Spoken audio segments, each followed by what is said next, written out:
Udah, Bu? Ya Pak, silakan dimulai Pak. Oke, baik. Assalamualaikum warahmatullahi wabarakatuh. Ya, Alhamdulillah, wa syukuran ni'amillah. Pada kesempatan kali ini, saya sendiri Ahmad Sirojul Fahmi bersama rekan saya, Ibu Weni Astarini. Di sini kita akan membahas satu tema penting di dalam dunia pendidikan, yang mana tema ini menjadi sangat fundamental untuk dibahas.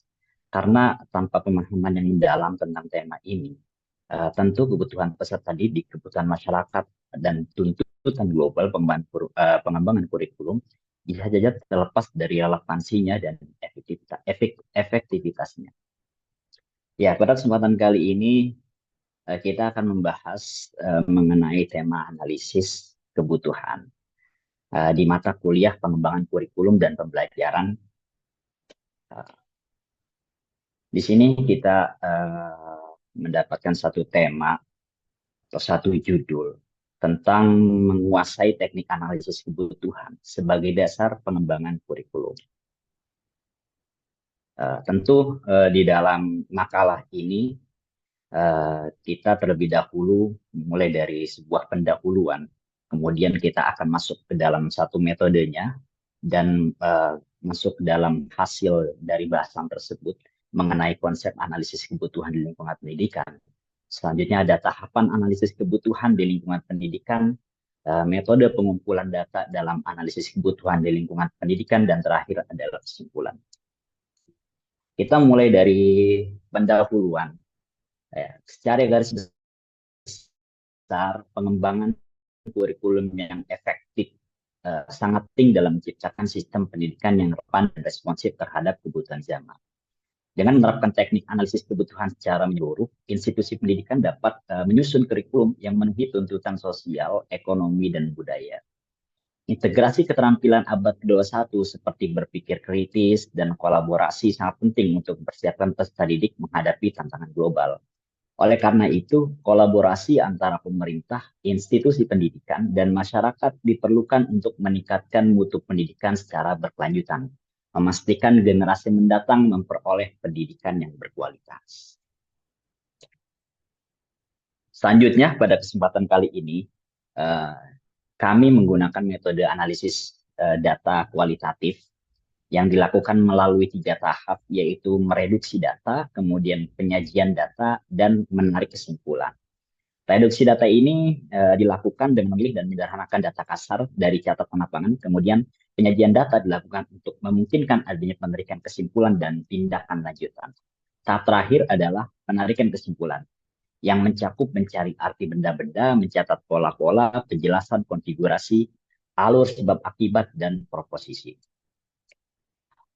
Untuk pembahasan selanjutnya akan dilanjutkan oleh rekan saya, Ibu Weni Astarini, mengenai pembahasan tentang konsep analisis kebutuhan di lingkungan pendidikan. Baik kepada Ibu Weni Astarini, waktu dan tempat dipersilahkan. Baik, terima kasih Bapak Sirojul Fahmi. Baik, Ya, untuk bagian pembahasan yang pertama yaitu tentang konsep analisis kebutuhan di lingkungan pendidikan. Kegiatan analisis kebutuhan dalam pengembangan kurikulum ini sebenarnya salah satu kegiatan yang harusnya pertama kali dilakukan sebelum melakukan pengembangan kurikulum.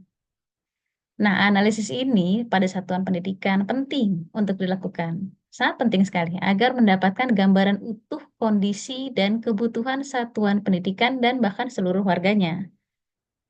Nah, yang nanti hasil dari analisis ini akan menjadi landasan dalam proses perumusan visi, misi, dan tujuan satuan pendidikan. Selain itu, analisis kebutuhan ini juga berfungsi sebagai fondasi utama dalam pengembangan kurikulum yang nantinya akan relevan dan adaptif, terutama dalam menghadapi perubahan globalisasi dan perkembangan teknologi. Jadi penting sekali peran analisis kebutuhan dalam pengembangan kurikulum. Namun perlu kita perhatikan bahwa ada beberapa prinsip-prinsip analisis kebutuhan di lingkungan pendidikan. Nah, ini mencakup beberapa aspek nih yang penting harus diperhatikan dalam upaya meningkatkan kualitas pendidikan kita. Apa saja prinsip-prinsip tersebut? Nah, ini prinsipnya. Yang pertama, prinsipnya adalah harus melibatkan perwakilan komunitas pendidikan. Seperti apa?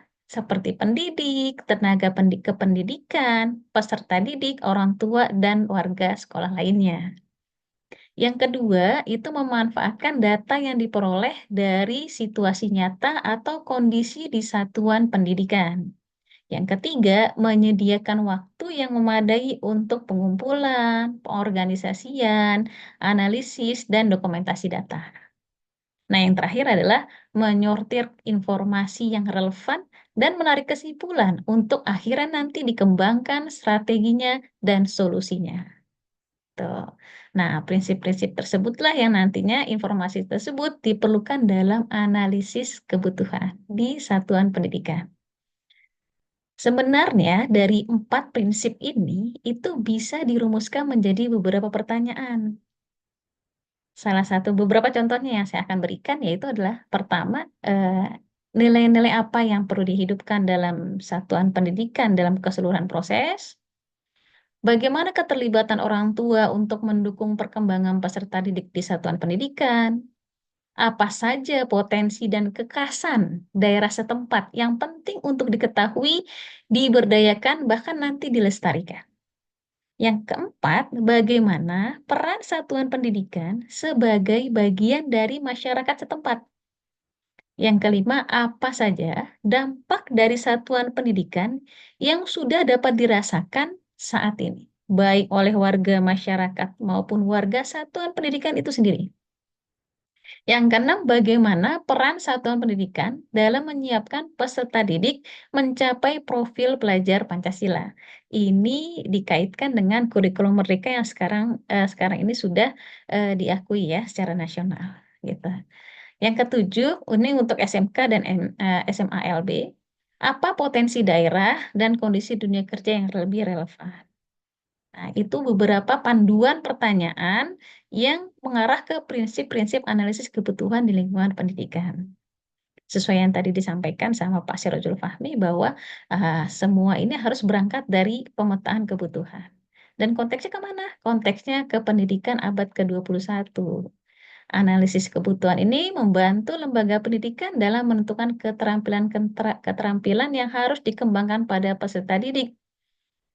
Seperti yang tadi disebutkan, mampu berpikir kritis, komunikasi, dan kolaborasi. Yang semuanya nanti tentunya akan disesuaikan dengan tuntutan pasar kerja dan masyarakat global. Nah, selanjutnya eh, ke tahapannya. Kalau tadi adalah prinsip-prinsip dan konsepnya, kita akan masuk ke tahapan analisis kebutuhan di lingkungan pendidikan.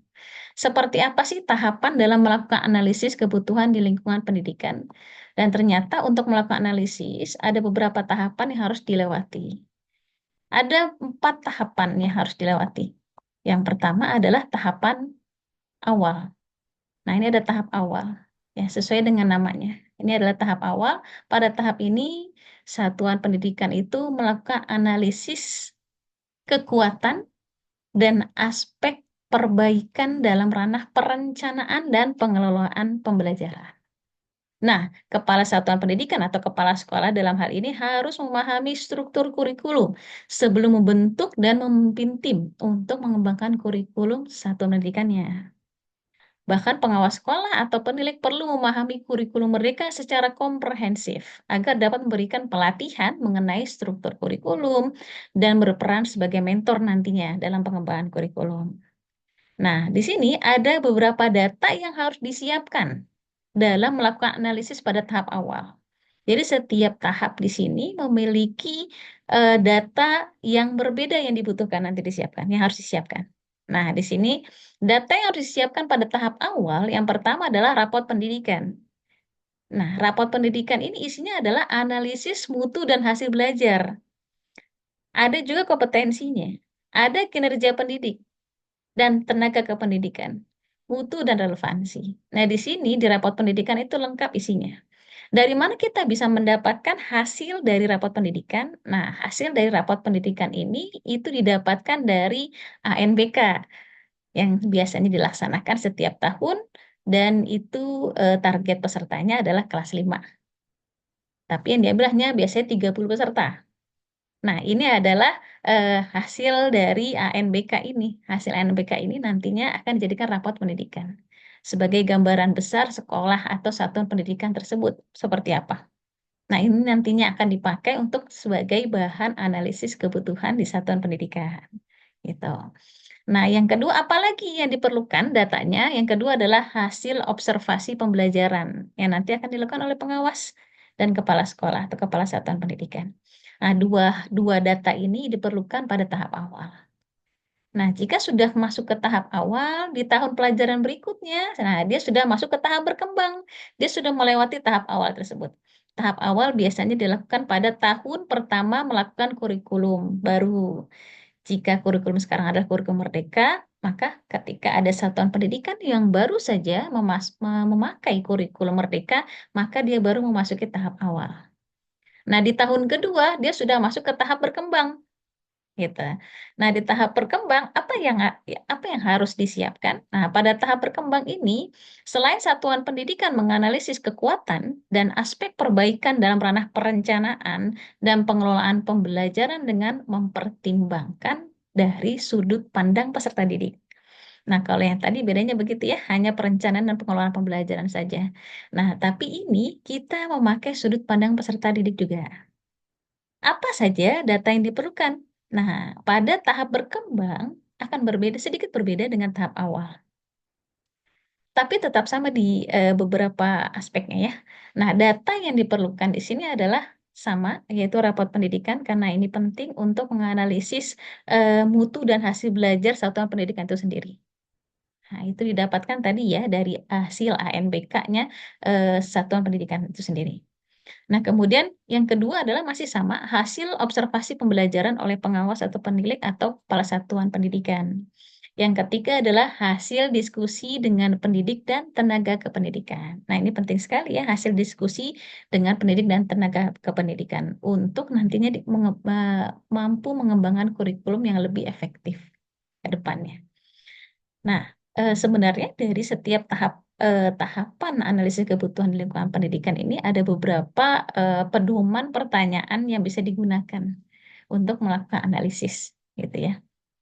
Nah, salah satu contohnya kalau di tahap berkembang, pertanyaannya adalah apa sih program atau kegiatan atau aspek yang menunjukkan keterlibatan tinggi dari peserta didik. Ini bisa menjadi pertanyaan refleksi bagi setiap satuan pendidikan ketika masuk di tahap berkembang, gitu ya. Nah, kita masuk ke tahap yang ketiga, artinya dia sudah melalui tahun ketiga menggunakan kurikulum merdeka. Nah, kalau sudah masuk ke tahap ketiga, tahap yang ketiga ini yaitu sudah tahun ketiga menggunakan kurikulum merdeka, nah dia sudah masuk ke tahap siap. Nah, di tahap siap ini, satuan pendidikan atau sekolah itu melakukan analisis pada kekuatan juga, aspek perbaikan juga di dalam satuan pendidikan, serta kesempatan dan ancaman terhadap satuan pendidikan dengan mempertimbangkan tidak hanya sudut pandang peserta didik, tapi juga melihat dari sudut pandang orang tua. Nah, ini sudah masuk tahap siap. Nah, di sini apa saja data yang diperlukan oleh Kepala Satuan Pendidikan dalam melakukan analisis dan memprediksi peluang serta ancaman dengan mempertimbangkan masukan dari peserta didik dan orang tua tadi. Nah, data yang harus diperlukan adalah pertama masih sama sih rapot pendidikan. Itu pasti ya, kalau rapot pendidikan itu pasti setiap tahun diperlukan untuk menganalisis. Yang kedua, hasil observasi juga. Yang ketiga adalah, nah ini, masukan dari pendidik, masukan dari peserta didik, dan masukan dari orang tuanya peserta didik. Ini jadi ada 3 masukan ya, dari si pendidik sendiri, dari peserta didiknya, dan dari orang tua peserta didik. Nah, ini penting sekali masukan ini di tahap siap karena sudah tahun ketiga nih menggunakan kurikulum ini. Gitu. Nah, apa saja pertanyaan-pertanyaan bisa menjadi panduan untuk melakukan analisis? Yang pertama bisa bagaimana pencapaian satuan pendidikan yang saat ini sudah melakukan tahun ketiga kurikulum tersebut.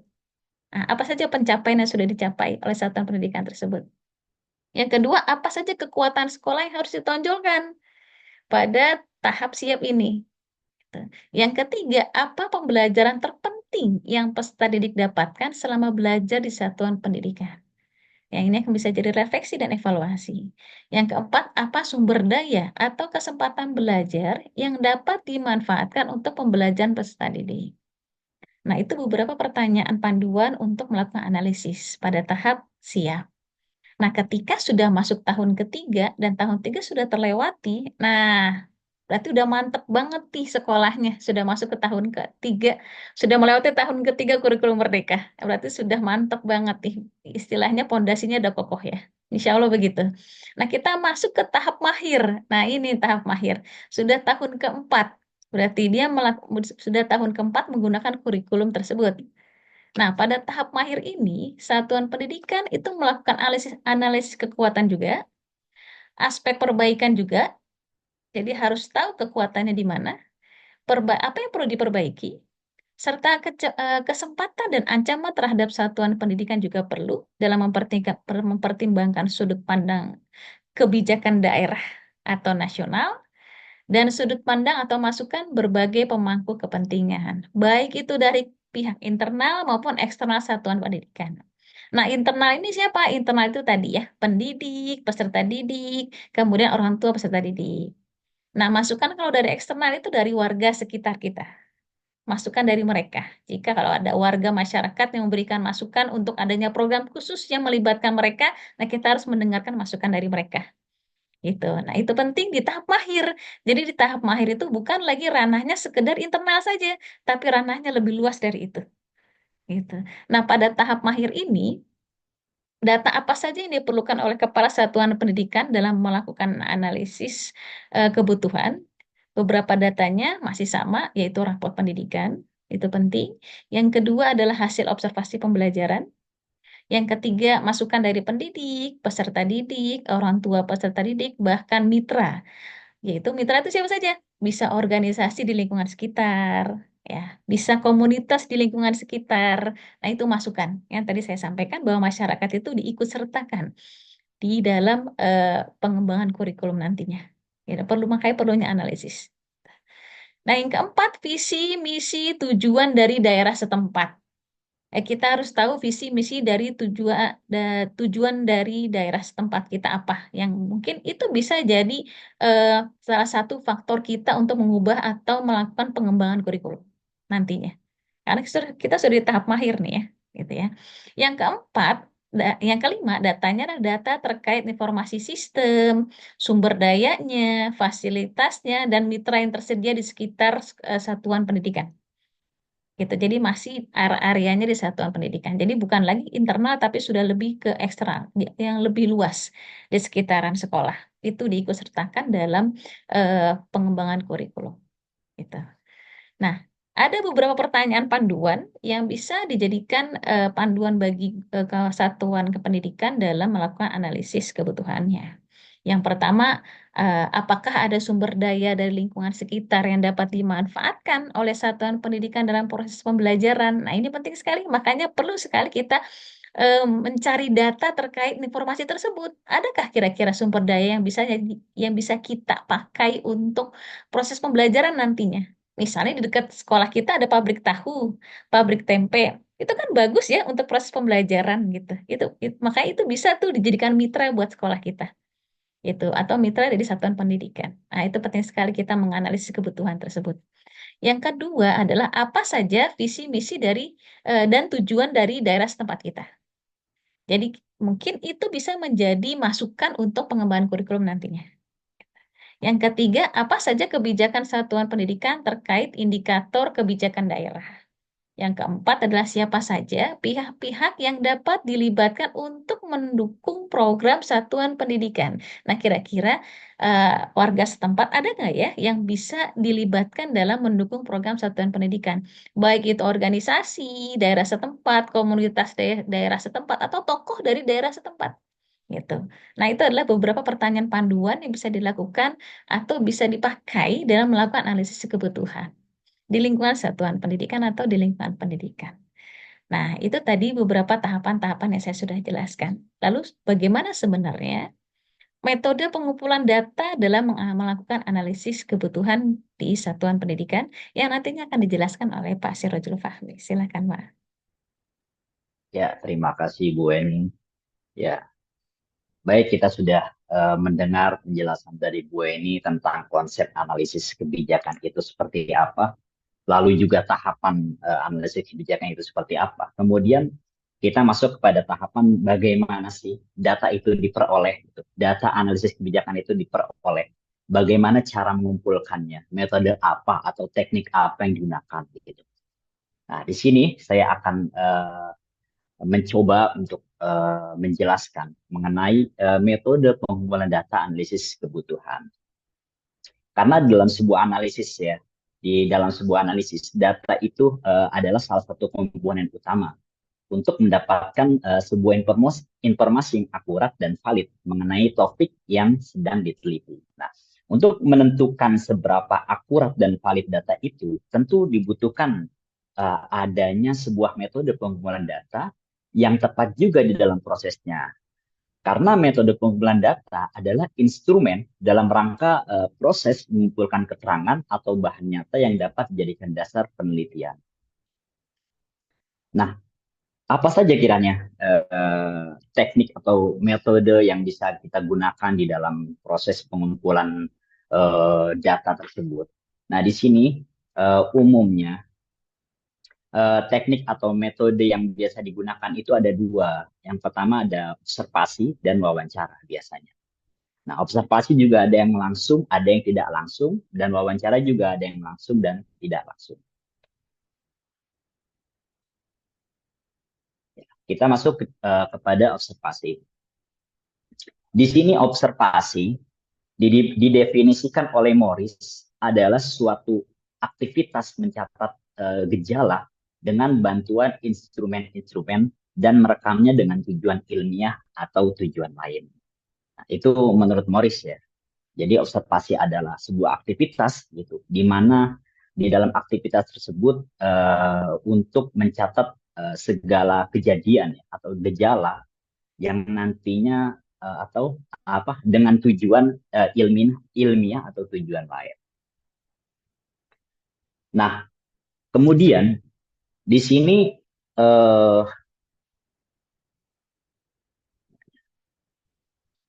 ada beberapa karakteristik ya. Di sini ada 7 karakteristik di dalam observasi yang kemudian ini menjadi sebuah proses tahapan observasi nantinya. Apa saja kiranya di dalam tahapan atau karakteristik ini? Yang pertama ada selection. Apa sih selection itu? Selection atau pemilihan ya. Ini menunjukkan bahwa pengamatan ilmiah mengedit dan memfokuskan pengamatannya secara sengaja atau tidak sengaja. Nah, ini karakter sebuah observasi ya, di mana dia mengedit atau memfokuskan pengamatannya. Nah, pengamatannya itu mau disengaja atau tidak sengaja. Nah, pemilihan ini mempengaruhi apa yang diamatinya, apa yang dicatatnya juga, dan apa yang disimpulkannya juga. Jadi, karakteristik atau tahapan di dalam observasi yang pertama adalah pemilihan. Selanjutnya ada provocation atau pengubahan. Maksudnya adalah observasi dilakukan itu bersifat aktif, ya. Tidak hanya dilakukan secara pasif. Nah, di sini peneliti boleh mengubah perilaku atau suasana tanpa mengganggu kewajaran, kealamiahan, dan lain sebagainya. Mengubah perilaku berarti dengan sengaja si peneliti ini mengundang respon-respon tertentu, misalnya mengubah perilaku orang lain dengan menggunakan pengaruh teladan dan sebagainya. Itu adalah karakteristik atau tahapan observasi yang nomor 2. Selanjutnya ada recording atau pencatatan, di mana observasi ini adalah untuk upaya merekam kejadian-kejadian menggunakan catatan lapangan. Bisa juga dengan sistem kategori dan metode-metode lain. Di sini, hendaknya setiap kejadian itu memerlukan sebuah pencatatan. Nah, Karena gini, mengamati tanpa diimbangi dengan pencatatan itu akan mengakibatkan si pengamat ini bisa aja lupa gitu, terhadap apa yang sedang dia amati. Selanjutnya, eh, observasi ini, apa namanya, karakteristik observasi ini ada juga yang bersifat encoding atau pengkodean. Di sini observasi artinya menyederhanakan catatan-catatan melalui metode reduksi data. Nah, kegiatan ini bisa dilakukan dengan cara menghitung frekuensi bermacam perilaku.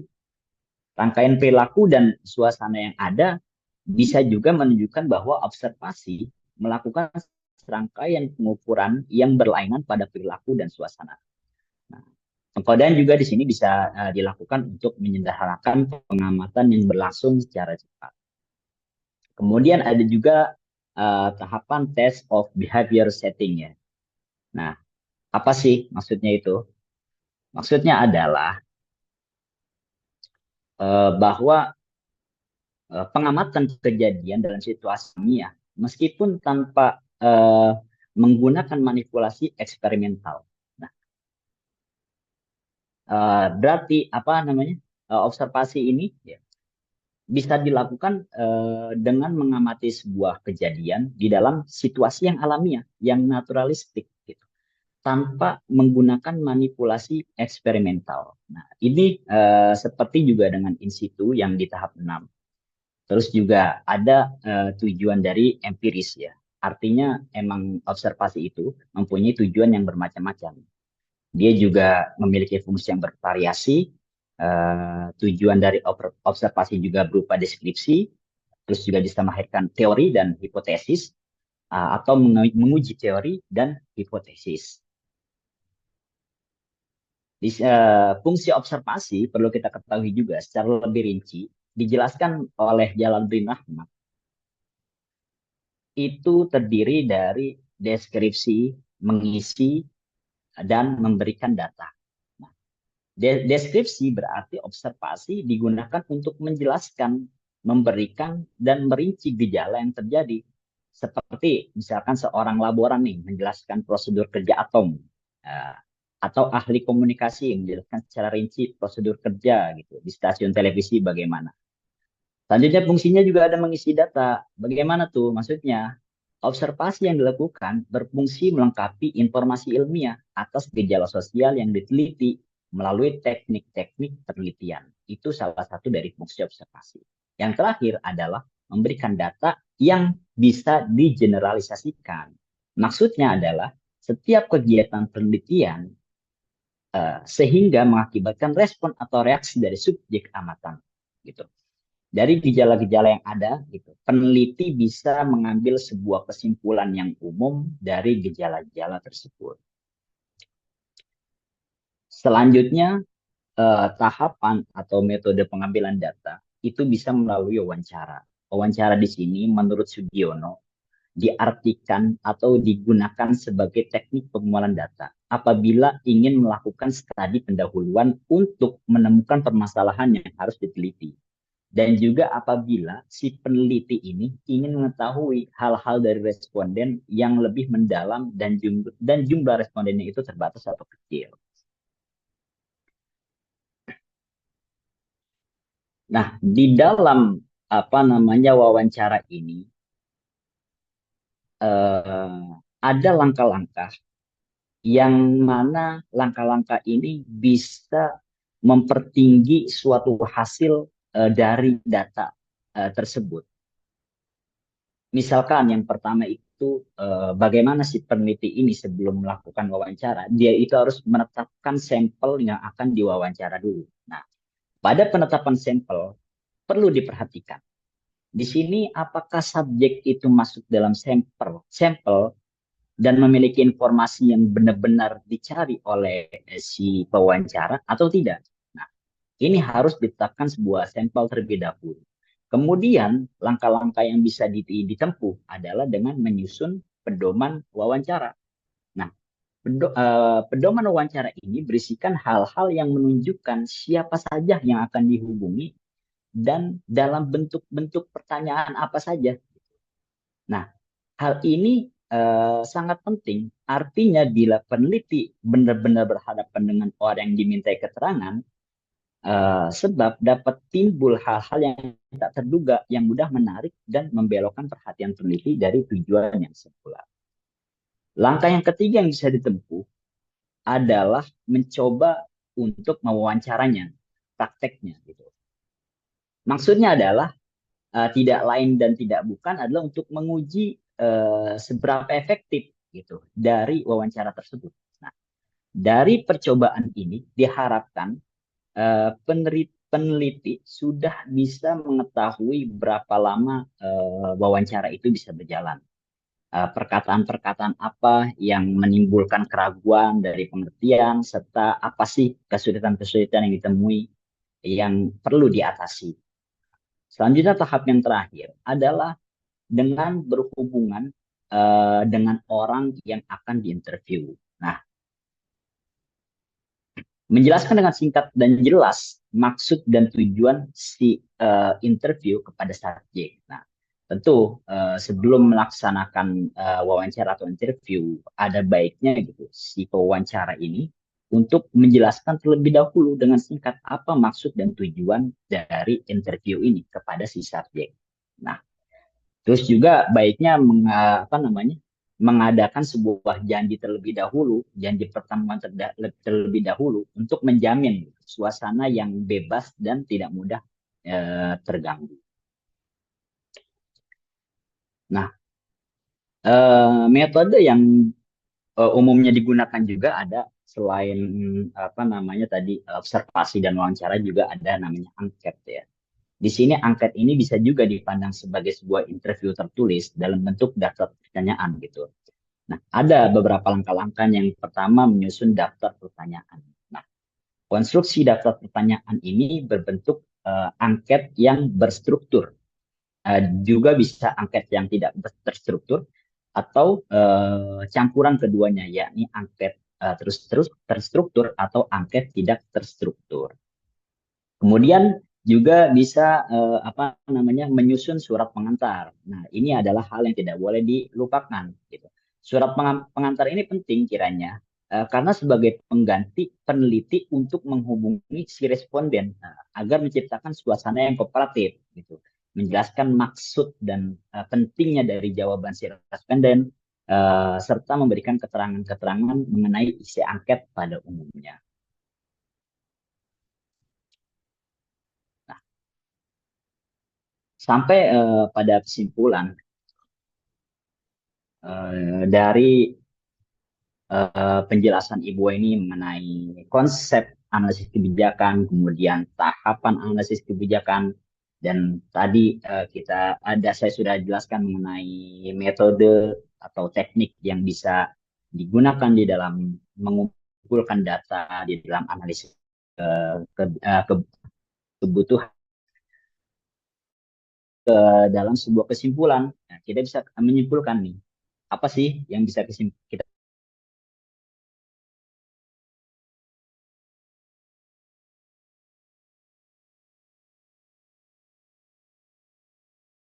untuk mengidentifikasi ya. Kemudian prosesnya juga bertujuan untuk mengidentifikasi kesenjangan antara kompetensi yang diharapkan dan kompetensi yang dimiliki oleh peserta didik, sekaligus mempertimbangkan kebutuhan institusi, tenaga pengajar, masyarakat, dan dunia kerja.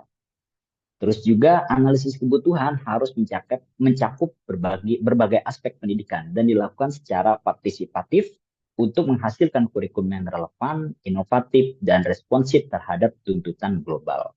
Sedangkan dalam penelitian ilmiah, pengumpulan data yang akurat dan valid melalui metode yang tepat seperti observasi, wawancara, angket, akan memastikan bahwa hasil penelitian dapat memberikan kontribusi yang signifikan dalam memecahkan masalah dan meningkatkan kualitas pendidikan serta pengembangan kebijakan yang lebih efektif. Mungkin cukup sekian dari kami mengenai tema kita pada pertemuan kali ini, yaitu menguasai analisis kebutuhan. Kiranya ada tambahan mungkin dari Ibu ini. Sudah cukup, Pak. Sudah cukup ya? Oke, baik. Kalau begitu, kita tutup saja, Bu ya. Oke, kiranya. Baik, kurang lebihnya mohon maaf, saya Ahmad Syahril Fahmi dan Ibu Eni Astari ini pamit undur diri. Uh, Wallahumma fiqh Assalamualaikum warahmatullahi wabarakatuh. Waalaikumsalam warahmatullahi wabarakatuh.